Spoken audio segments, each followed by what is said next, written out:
শব্দটি ফার্সি বা উর্দু শব্দ, এটা কোনো আরবি শব্দ নেই।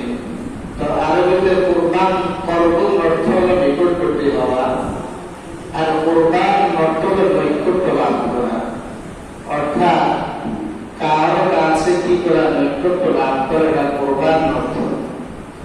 যেমন আল্লাহ পাক রব্বুল আলামিন পবিত্র কালামুল্লাহ শরীফের মধ্যে বলেন, إذ قربا قربانا فتقبل من أحدهما ولم يتقبل من الآخر قال لأقتلنك قال إنما يتقبل الله من المتقين।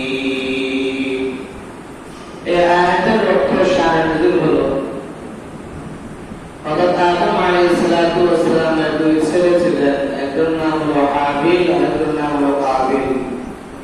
উভয়কে আল্লাহ পাক রব্বুল আলামিন পরীক্ষা স্বরূপ কুরবানি করার জন্য বলেছিলেন।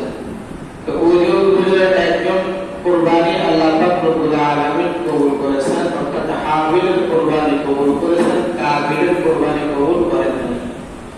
এখানে হাবিল আল্লাহ পাক রব্বুল আলামিনের নৈকট্য লাভ করেছেন, যেমন কুরবান। এই কুরবান শব্দের অর্থ হলো আল্লাহ পাক রব্বুল আলামিনের নৈকট্য লাভ করা। কিন্তু আরবিতে কুরবানির শব্দের অর্থ হলো নুসক। নুসকুন শব্দের অর্থ হলো কুরবানি করা, অর্থাৎ আল্লাহ পাক রব্বুল আলামিন পবিত্র কালামুল্লাহ শরীফের মধ্যে বলেন, قل إن صلاتي ونسكي ومحياي ومماتي لله رب العالمين।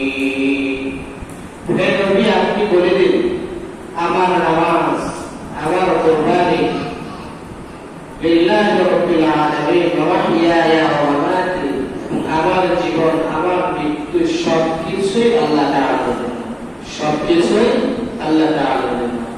এখানে ওয়ানুসুকি নাসকুল শব্দের অর্থ হলো কুরবানি করা, অর্থাৎ নুসকুল শব্দ বলা হয় যে আল্লাহ পাক রব্বুল আলামিনের সন্তুষ্টি লাভের জন্য যে বিশেষ একটা প্রাণীকে আল্লাহর রাস্তায় কুরবানি করা, বিশেষ একটা প্রাণীকে আল্লাহর রাস্তায় কুরবানি করা, যাকে বলা হয় নুসক।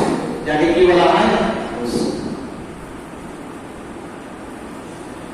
শরীয়তের পরিভাষা বলা হয়